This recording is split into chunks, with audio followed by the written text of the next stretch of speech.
Um jato cai em direção à Terra no Ártico sueco. Mayday! Mayday! Mayday! Air Sweden 294! Não! Não! Uma cratera profunda revela uma aeronave em uma descida surpreendente. Estava totalmente fora dos limites de como normalmente pilotamos um avião. Os investigadores ficam chocados com o que encontram. Não pode ser o que o avião estava fazendo. Eu pilotei aquele jato por 10 anos e nunca vi nada nem remotamente parecido com isso. Enquanto as evidências revelam uma imagem aterradora do caos. Me ajuda, por favor! Não consigo! Não vejo coisa alguma! E da confusão. Se você passar de um certo ponto, essa confusão pode se tornar terminal. Por que ele deixou o comandante mergulhar com o avião no chão?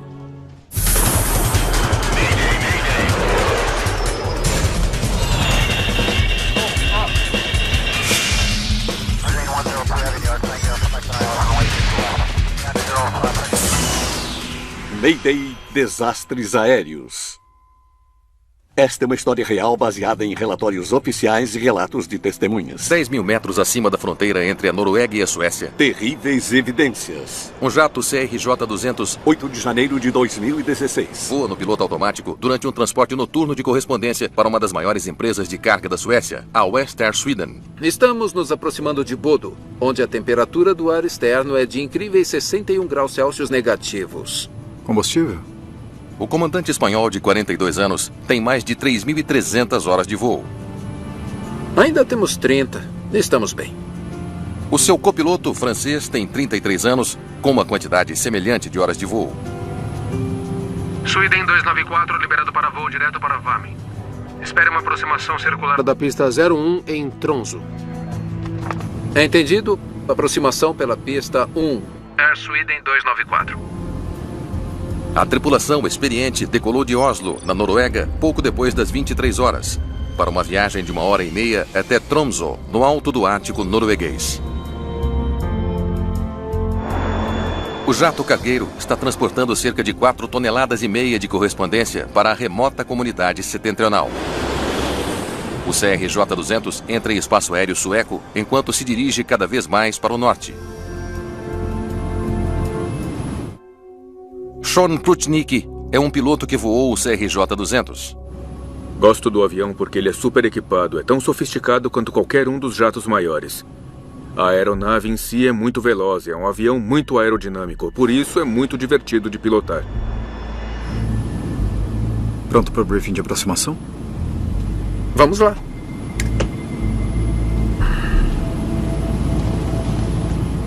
Aproximação ILS, a pista 01, direção de chegada 009. Tem sido um voo de rotina, e o avião deve pousar em Tromsø em cerca de 30 minutos. Então subir e virar à direita. Entendido. E de acordo com o último ATIS, podemos esperar vento fraco a 0... Mas o que é isso? De repente, o comandante vê que seu avião está fazendo uma subida acentuada. Ele empurra o nariz do avião para baixo. O quê? O que...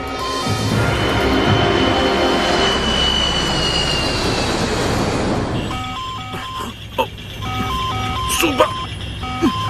Suba! Suba!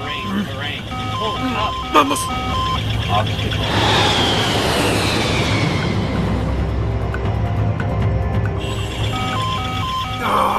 Vamos lá, me ajuda! Me ajuda! Me ajuda! Eu estou tentando! Vire à esquerda! Vire à esquerda! Não! Os pilotos não conseguem mais entender o que o avião está fazendo. Mayday! Mayday! Mayday! Air Sweden 294! Mayday! Mayday! Mayday! 294, entendido, Mayday. Qual a natureza da sua emergência, por favor? O avião perde quase 3 mil metros de altitude e acelera em direção ao solo a mais de 700 km por hora.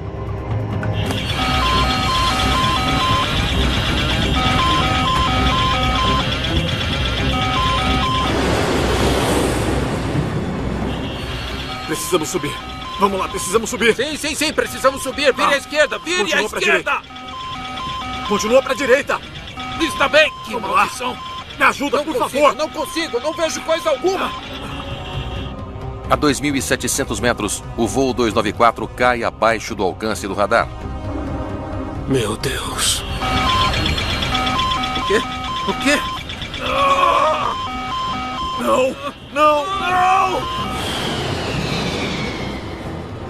O voo 294 da Western Sweden atinge o solo a quase 1000 km por hora. O avião se desfaz. Demora 3 horas para os helicópteros de resgate chegarem. Mesmo do ar, é óbvio que os pilotos não poderiam ter sobrevivido. A informação que obtivemos do grupo de resgate foi que a aeronave foi encontrada e também que provavelmente não seria possível haver sobreviventes.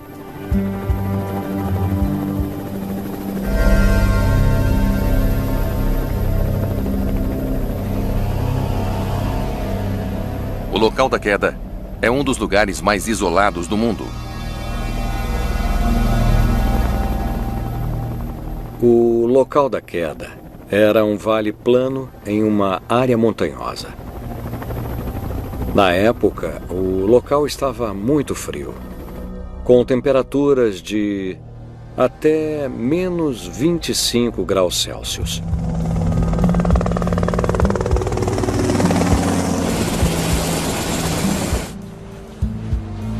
No dia seguinte, uma equipe de investigadores da Autoridade Sueca de Investigação de Acidentes, conhecida como SHK, chega ao local do acidente. A equipe inclui o investigador técnico Tony Arvidsson. Nesse frio extremo, eles têm uma janela muito curta para encontrar pistas sobre o que causou a queda súbita do voo 294. Nós só tivemos luz do dia por cerca de 3 horas. Os investigadores não perdem tempo e analisam os destroços para identificar a direção do avião, que seguia para o norte quando caiu. Esta é a frente do avião. Então, eles estavam viajando para o leste. Encontrar as 4 pontas da aeronave confirma a teoria. A cauda, o nariz, as pontas das asas, a aeronave havia impactado o solo na direção leste. Esta é a asa esquerda mesmo. Mas ela está no lugar errado para um avião voando para o leste. Essa é a primeira pista que Arvidsson descobre sobre o acidente. A asa esquerda é encontrada no extremo sul da cratera e a asa direita está no extremo norte. Para um avião viajando para o leste, deveria ser o contrário. Se eles estavam vindo nesta direção e a asa esquerda está ali,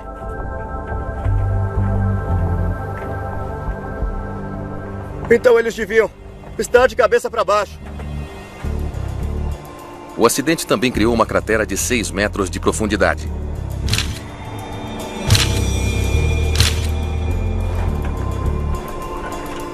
Isso diz aos investigadores que o avião atingiu o solo a uma velocidade tremenda. Eles definitivamente desceram rápido e com força. Aquilo não era normal. Eles provavelmente não tinham muito controle sobre a aeronave naquele momento. A posição dos destroços e o tamanho da cratera pintam o retrato de um avião atingindo o solo fora de curso, de cabeça para baixo e a uma velocidade estonteantemente alta. Incrivelmente, as 2 caixas pretas do avião sobrevivem à queda. Elas são enviadas para a França, onde os dados podem ser baixados. Os investigadores esperam que os dados revelem por que o avião estava tão fora de controle.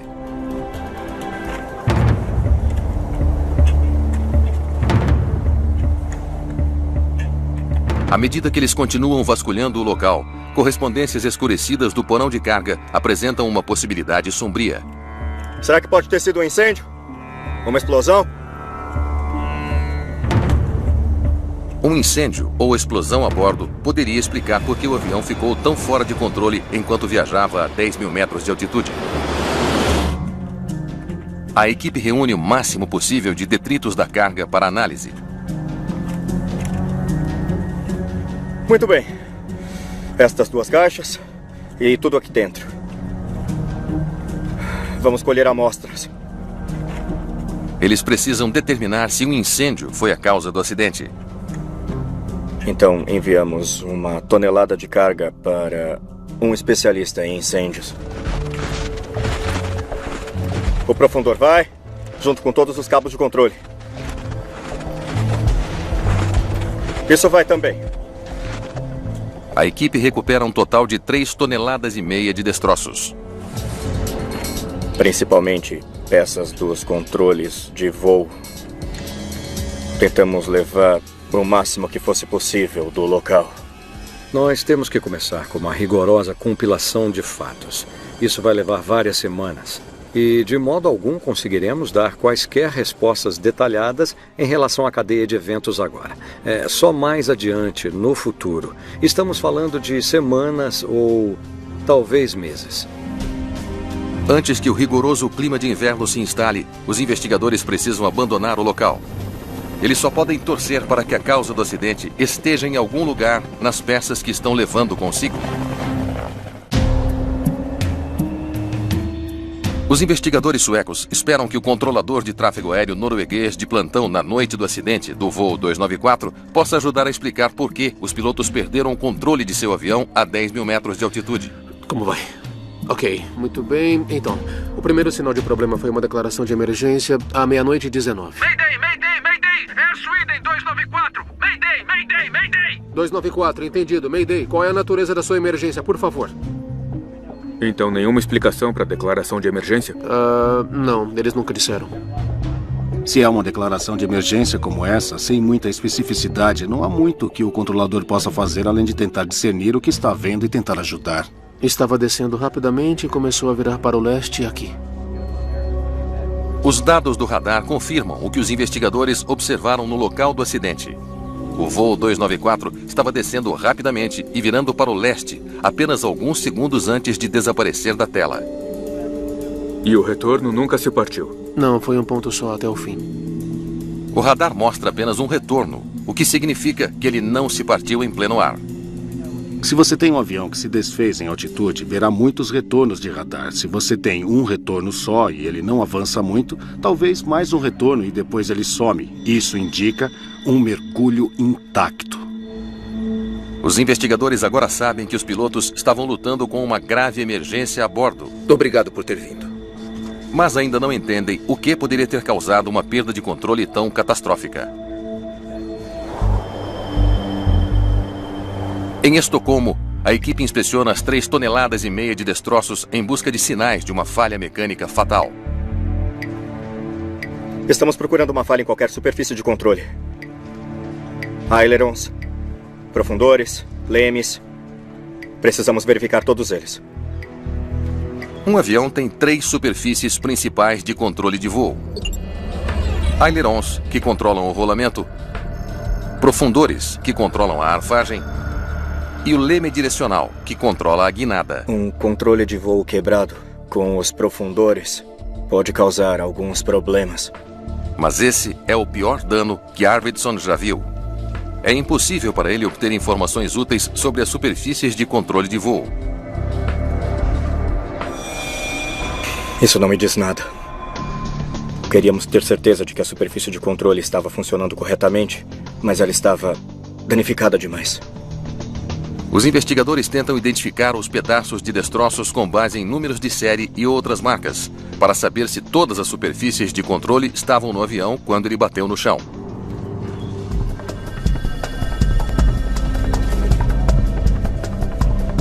Ailerons esquerdo e direito. Ambos os profundores. Leme. Temos tudo.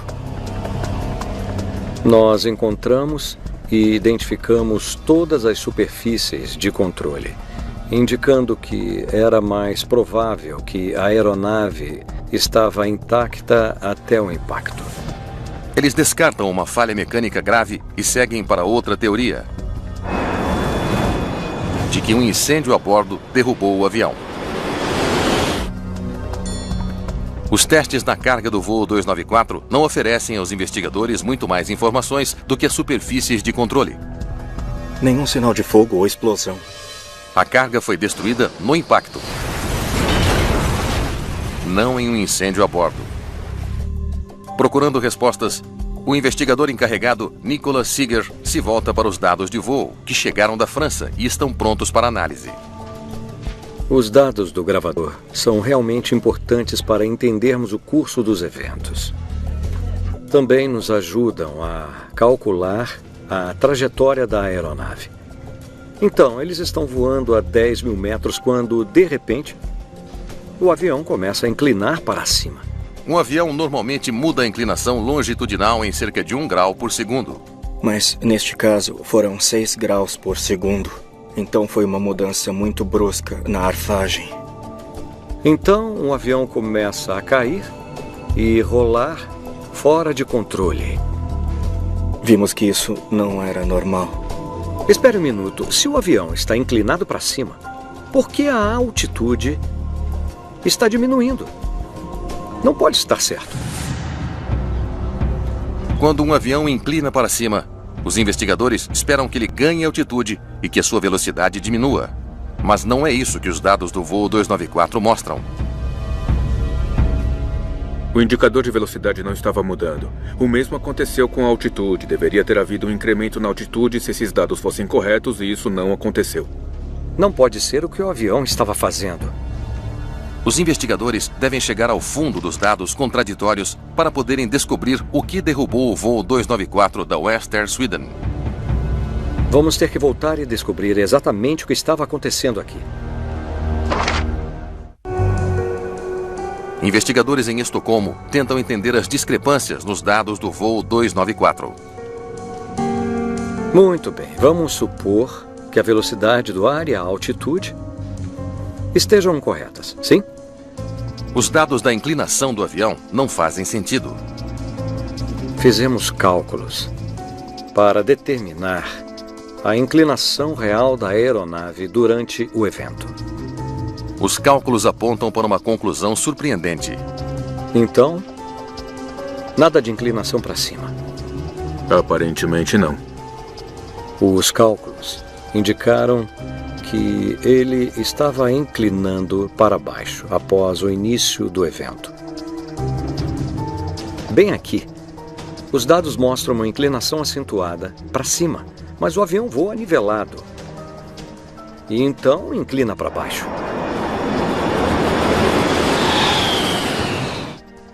Não para cima.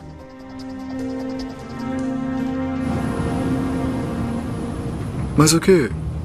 Parece que o comandante pensou que o avião estava se inclinando para cima, quando, na verdade, estava voando reto e nivelado. A descoberta leva os investigadores a uma pergunta perturbadora. Os pilotos estavam respondendo a uma emergência. Vamos! Que realmente não existia? Se eles não estão inclinando para cima, por que estão empurrando o nariz para baixo? O indicador de altitude do lado do comandante subitamente ter mostrado um aumento de 30 graus é a única coisa que chega a fazer sentido para essa tripulação levar um avião que estava voando perfeitamente bem a fazer um mergulho. Os investigadores logo descobrem que não são apenas os dados da inclinação que não batem. Bem aqui. Direção e rolamento também estão estranhos. Está vendo isso? Isso nos diz alguma coisa. É outra pista valiosa. Quando analisamos os dados do gravador, vimos 4 parâmetros que não eram consistentes com os outros parâmetros. E esses eram a arfagem, o rolamento, a direção e a velocidade do solo. Todos os 4 parâmetros vêm da chamada Unidade de Referência Inercial, ou IRU. Ela é composta por giroscópios que fornecem informações para as telas da cabine de comando e para o gravador de dados de voo. Existem 2 IRUs, um para o monitor de cada piloto. O gravador de dados recebe os seus dados da IRU do lado do comandante. Os investigadores estudam os manuais e os esquemas elétricos do avião. Descobrimos que a IRU-1 estava enviando o sinal de atitude para o gravador de dados de voo e para o monitor principal de voo de número 1. É uma descoberta importante. O monitor do comandante e o gravador de dados obtêm os dados de arfagem da mesma fonte. Mas isto É o que o comandante estava vendo. Os investigadores estão chegando a uma conclusão preocupante. O monitor do comandante estava lhe dizendo que o avião estava inclinado para cima, quando ainda estava voando nivelado. E que estava rolando para a direita, quando estava rolando para a esquerda. O sistema automatizado dizia para ele apontar o nariz para baixo e ele estava tentando fazer isso. Infelizmente, essa era uma informação errônea, o que acabou levando à perda do controle da aeronave. Pilotei esse jato por 10 anos e nunca vi nada nem remotamente parecido com isso. Mas o que? Agora está claro que o piloto estava recebendo informações errôneas de uma IRU defeituosa. É possível que o copiloto também estivesse? O instrumento do copiloto tem o seu próprio giroscópio. Os investigadores descobrem que a IRU-1 estava apenas alimentando o monitor do comandante. Uma segunda IRU alimenta o monitor do copiloto e não é registrada pelo gravador de dados de voo. Então, é possível que ambos os lados tenham falhado? Se o monitor do copiloto estivesse correto, ele deveria ter visto que o avião estava voando reto e nivelado. Então por que ele permitiu ao comandante levar o avião para um mergulho em alta velocidade? Para descobrir, a equipe recria o voo em uma simulação com base nos dados da IRU-1. Pronto, inicie a animação. Que pinta um retrato quase incompreensível. 3 segundos depois que o instrumento mostra uma inclinação para cima, o comandante empurra o nariz para baixo. Os pilotos tentaram resolver o problema empurrando os profundores para baixo. Quando o comandante empurra o nariz do avião para baixo, o seu indicador de altitude continua a mostrar que ele está se inclinando para cima. Então ele continua levando o avião para um mergulho cada vez mais acentuado. Aí eles começam a rolar para a esquerda. O avião continua a rolar até ficar de dorso. Finalmente, eles atingem uma velocidade de 941 quilômetros. É praticamente incrível que a aeronave não tenha começado a se partir por causa das forças aerodinâmicas, mas qualquer movimento dos controles arrancaria a cauda ou arrancaria as superfícies de controle. O avião atinge o solo voando invertido a uma velocidade de quase 1.000 km por hora. A velocidade com que esse avião passou de voo estável a buraco fumegante, uma cratera literalmente, é surpreendente porque envolve uma taxa de descida em um ponto de mais de 7.000 metros por minuto. É um mergulho vertical direto, quase a velocidade do som. Isso significa que o que quer que tenha acontecido, aconteceu extremamente rápido. Os investigadores agora podem ver o que aconteceu, mas ainda não entendem por que a falha de um único instrumento levou a uma queda tão repentina e tão catastrófica. Como você passa de um voo nivelado a 10.000 metros para um impacto a 1.000 km por hora em... quanto? 1 minuto e 20 segundos. Os investigadores estão perplexos. A falha de um único instrumento em um sistema de redundância tripla deve permitir que a tripulação ou as operações consigam lidar com essa situação. Para entender melhor como os pilotos estavam interpretando os dados de voo, os investigadores agora se voltam para o gravador de voz da cabine do voo 294. Vamos ouvir o que estava acontecendo lá em cima. Pronto para o briefing de aproximação? Vamos lá. Os investigadores não ouvem sinais de problemas nos minutos que antecederam o acidente. Até que... De acordo com o último ATIS, podemos... Ok, é aqui que o problema começa. Mas o quê?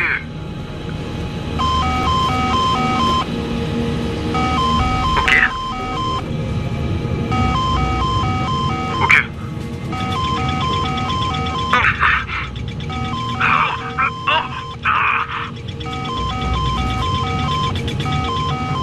Mal estão falando um com o outro.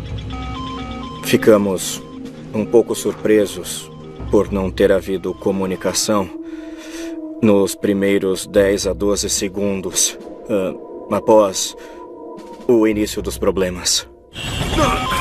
Suba! Por algum motivo, os dois pilotos nunca discutiram a inclinação incomum do avião. Vamos lá, me ajuda! Me ajuda! Me ajuda! Estou tentando. Vire à esquerda! Vire à esquerda! Ou como solucionar o problema. Não!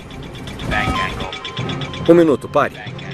Ângulo de inclinação, outra vez. quando isso começou? 13 segundos após o início do problema. 40 graus. Exatamente quando deveria soar. O alerta é programado para soar quando o ângulo de inclinação do avião chega a 40 graus, que é exatamente quando soou no voo 294. Em um CRJ-200, o ângulo de inclinação e o alerta obtêm dados da IRU do lado do copiloto. Ouvir os alertas de ângulo de inclinação fornece aos investigadores algumas informações vitais. A unidade de referência inercial número 2 estava funcionando como deveria.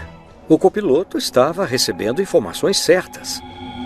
A descoberta confirma que o copiloto deveria saber que o avião nunca esteve inclinado para cima. Então, por que ele deixou o comandante mergulhar com o avião para o chão?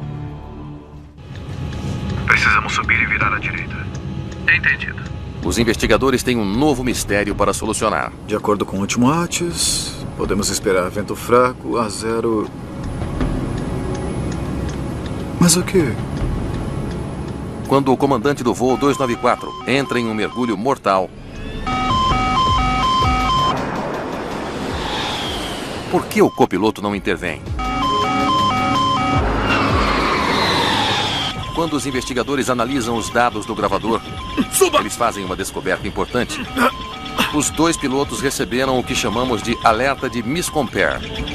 O alerta é mostrado nos dois monitores quando há uma leitura conflituosa entre eles. Neste caso, PIT, para arfagem. Os investigadores agora sabem que, embora o comandante tenha visto uma inclinação repentina de 30 graus para cima e o copiloto tenha visto uma aeronave perfeitamente nivelada, ambos viram um alerta de discrepância da arfagem. É uma descoberta intrigante, porque os pilotos são treinados sobre como reagir ao alerta.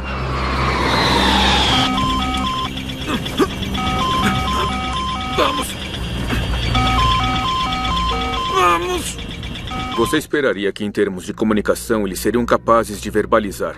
Tem o que parece ser uma inclinação extrema para cima. O que está mostrando do seu lado? Estou vendo uma inclinação para cima.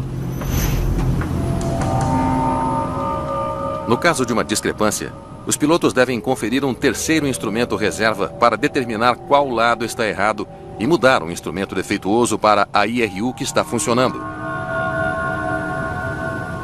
Parece que o meu lado está errado. Mudando para IRU2 agora.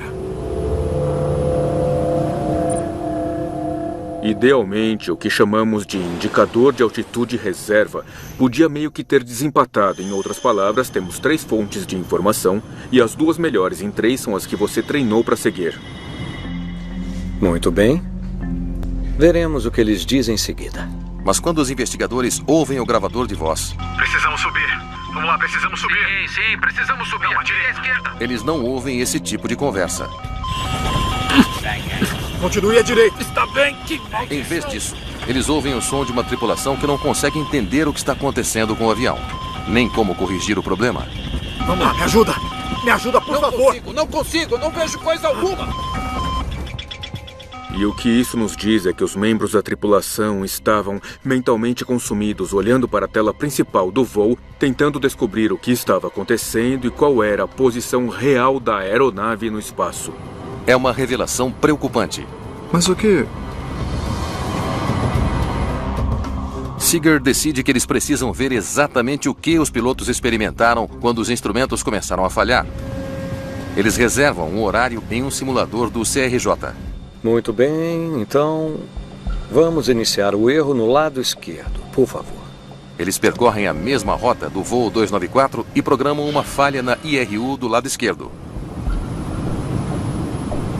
No simulador, pudemos observar os 2 monitores de voos principais e também pudemos ver que tudo estava funcionando como deveria funcionar. Aí está. Congele aí, por favor. Quando o indicador de altitude do comandante mostra uma subida repentina, o alerta miscompare é acionado, informando ao comandante e ao copiloto que estão vendo diferentes leituras de inclinação. Ok. Muito bem, vamos continuar daqui. Então eles fazem uma nova descoberta. E agora temos o modo de eliminação sendo... congele aí, por favor.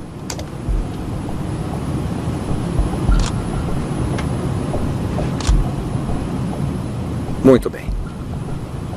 Quando o indicador de altitude de um piloto atinge valores extremos de arfagem e rolamento, ele entra no chamado modo de eliminação.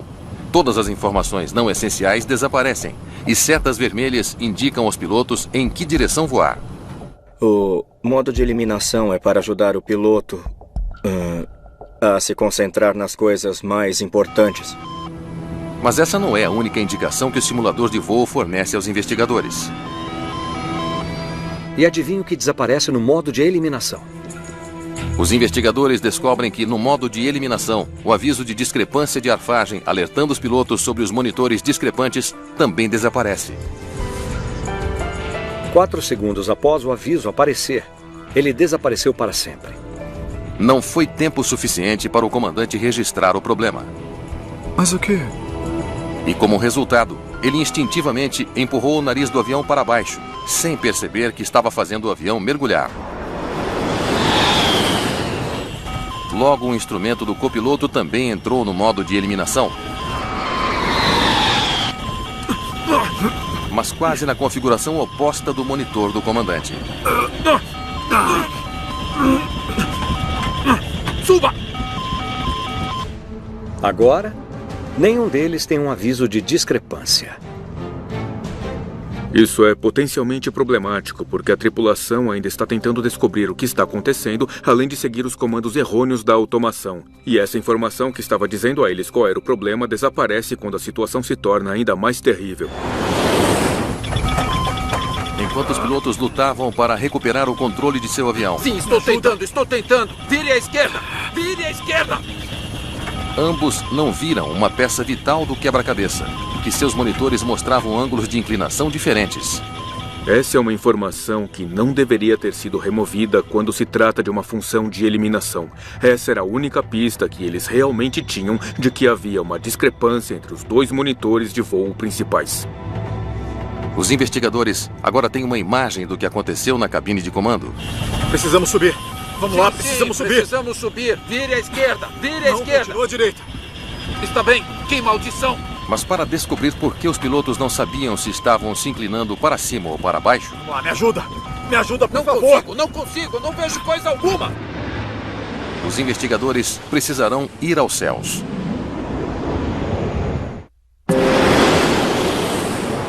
Os investigadores pilotam um avião idêntico, na mesma rota e sob as mesmas condições, sem lua, para descobrir o que os pilotos do voo 294 podiam e não podiam ver na noite do acidente. Eu posso ver luzes. Será Hitzen? Eu posso ver o horizonte ali. Estamos nos aproximando de Bodo. Mesmo voando à noite, ainda há pistas visuais que podem ajudá-lo a entender a orientação da sua aeronave. Por exemplo, ainda pode ter um horizonte visível às vezes quando há muitas luzes em uma cidade. O teste parece ser em vão e não revela nada fora do comum. Muito bem. Vamos iniciar a descida para Tromsø.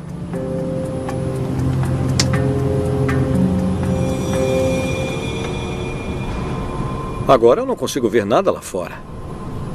Foi muito difícil discernir o horizonte durante esse voo quando a iluminação da cabine de comando estava acesa.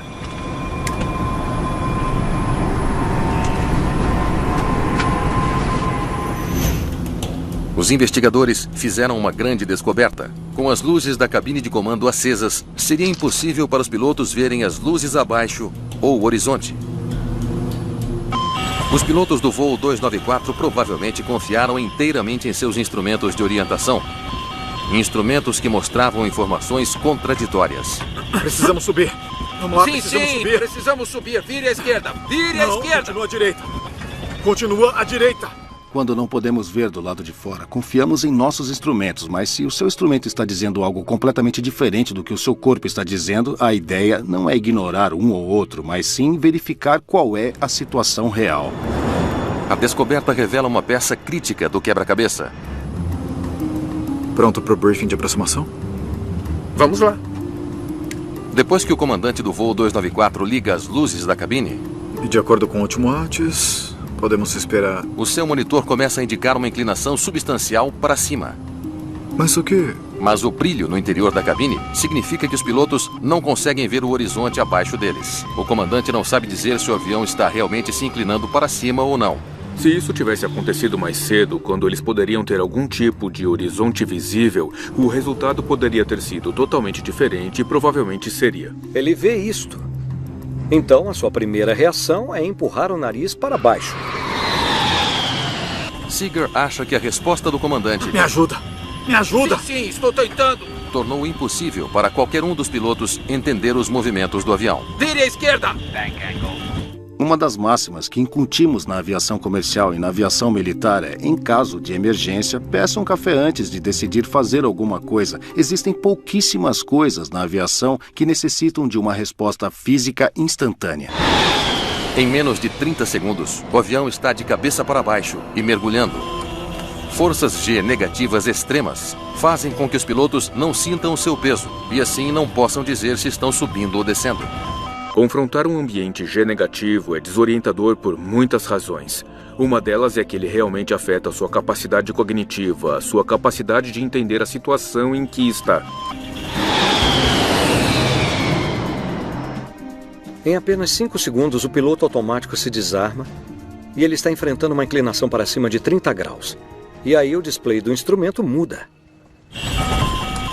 Mayday, Mayday, Mayday, Air Sweden 294, Mayday. Os investigadores acreditam que a velocidade alucinante da cadeia de eventos provoca o que é conhecido como efeito de alarme ou surpresa nos dois pilotos. Esse efeito de surpresa, juntamente com a falta de comunicação entre os pilotos, pode explicar as dificuldades deles para resolver o problema.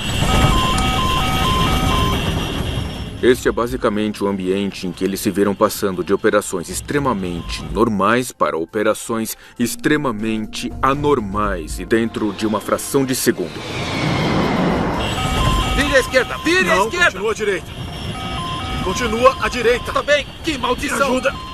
De várias maneiras, esse acidente é o que chamaríamos de cenário perfeito. O fato dos dois membros da tripulação não olharem para seus instrumentos como deveriam olhar no briefing da aproximação, o fato de o piloto automático se desarmar tão rapidamente e o fato de a indicação de inclinação ser tão extrema. Vamos lá! Vamos lá, me ajuda! Não me consigo, ajuda, não consigo, não vejo coisa alguma! Os investigadores agora acreditam que sabem o que deu tão horrivelmente errado no voo 294. Não! Não! Não! Mas eles ainda têm uma última pergunta para responder. Pronto para o briefing de aproximação? Vamos lá. Os minutos finais do voo 294 agora estão claros para os investigadores. Aproximação ILS, a pista 01, na direção 009. O briefing de aproximação é interrompido quando o comandante percebe uma inclinação repentina para cima. Vento fraco a 0... Mas o quê? O início do evento foi uma informação errônea que aconteceu no monitor do lado esquerdo, mostrando uma arfagem crescente. Mas ele não faz ideia de que o que está vendo é uma unidade de referência inercial defeituosa. O alerta de arfagem desaparece. O piloto automático se desarma e o comandante empurra o nariz do avião para baixo, seguindo as instruções em seu indicador de altitude. Quando o avião começa a mergulhar, os pilotos não sabem que seus monitores não coincidem mais. O quê? O quê? E como não podem ver o horizonte natural lá fora, nenhum deles pode verificar sua altitude real. À medida que o jato em mergulho rapidamente ganha velocidade, forças G negativas fazem os pilotos se sentirem sem peso. O voo 294 rola para a esquerda até ficar de cabeça para baixo. É possível que isso tenha ocorrido porque agora o copiloto havia se agarrado ao manche para se firmar ou para tentar contribuir para resolver o problema.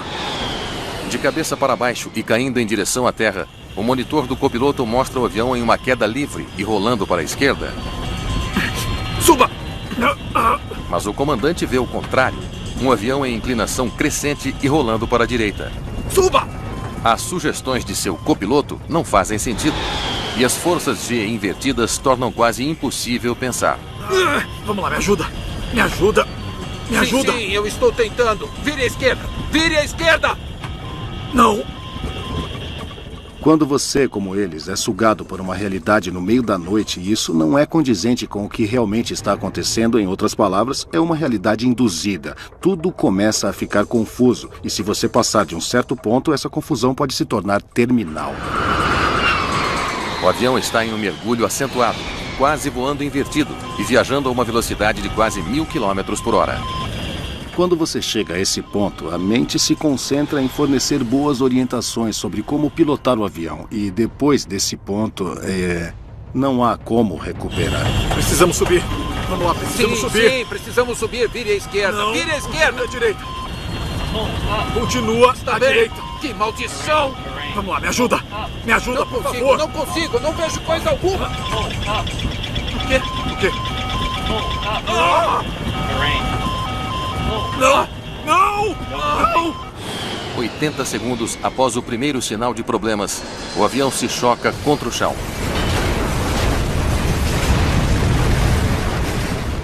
Normalmente não há treinamento para entender como se recuperar efetivamente de uma situação como essa. A pergunta final para os investigadores será a mais difícil de responder. Para começar, por que a unidade de referência inercial falhou? Com mais de 9.000 unidades idênticas em serviço em todo o mundo, a resposta é de vital importância. As IRUs foram recuperadas do local do acidente, mas estão muito danificadas. A IRU física foi danificada ao ponto de ficar irreconhecível. E nós não conseguimos descobrir o que causou o problema. Carregando dados, código de erro. Nada. Sem os cartões de memória do dispositivo, os investigadores não conseguem determinar a causa da falha. Tentamos de todas as maneiras possíveis, mas não tínhamos evidências suficientes para descobrir. Mas o quê? Independentemente da causa, a falha da IRU não deveria ter causado um acidente. Existem instrumentos redundantes a bordo exatamente por esse motivo. A redundância é uma das chaves para a segurança da aviação, porque não só precisamos de pilotos redundantes, porque os seres humanos podem falhar, mas precisamos de instrumentos redundantes. Nós nunca queremos entrar em uma situação em que uma falha de ponto único faça com que você não consiga pilotar o avião com segurança. No relatório final, os investigadores listam a falha dos pilotos em se comunicar adequadamente, a falta de informações fornecidas pelos instrumentos de voo sobre a falha e o efeito de cargas G negativas sobre a tripulação como os principais fatores que causaram o acidente.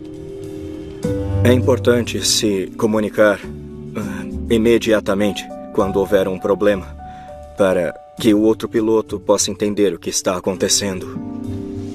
Os investigadores recomendam que as companhias aéreas adotem frases padrão para os pilotos usarem em situações de emergência semelhantes e que os fabricantes aprimorem o design dos monitores principais de voo para que mensagens de erro importantes não sejam removidas nos modos de eliminação.